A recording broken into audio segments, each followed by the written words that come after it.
2007 সালে ইতালির পেরুজিয়ায় ঘটে এক মর্মান্তিক হত্যাকাণ্ড যা বিশ্বের নজর কাড়ে।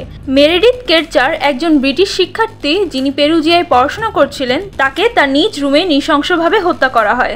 এই হত্যাকাণ্ডের পর অ্যামান্ডা নক্স, মেরেডিথের সহপাঠী এবং একসময়কার ঘরবাড়ির সঙ্গী এবং তার প্রাক্তন বয়ফ্রেন্ড রাফায়েল সোল্লিসিতোকে হত্যার সাথে জড়িত সন্দেহে আটক করা হয়। 2 নভেম্বর 2007 মেরেডিথ কেরচারকে তার রুমে চেতনা হারানো অবস্থায় পাওয়া যায় এবং তাকে গলা কেটে হত্যা করা হয়। তার দেহের কাছ থেকে কিছু মূল্যবান জিনিস চুরি হয়ে গেছে, যা অপরাধের একটি গুরুত্বপূর্ণ ইঙ্গিত ছিল। মেরেডিথের মৃত্যু পরবর্তী সময় পুলিশ তদন্তে নামে।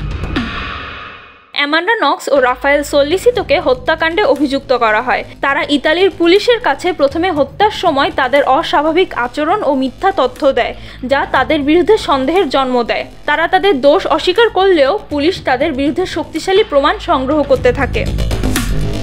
নক্স ও সোল্লিসিতোর বিরুদ্ধে হত্যার অভিযোগ ওঠার পর ইতালির আদালত তাদের বিচার শুরু করে। প্রথম দিকে তাদের বিরুদ্ধে তেমন কোনো প্রমাণ পাওয়া যায়নি, তবে পুলিশ তাদের মধ্যে কিছু অসঙ্গতিপূর্ণ বক্তব্য পান।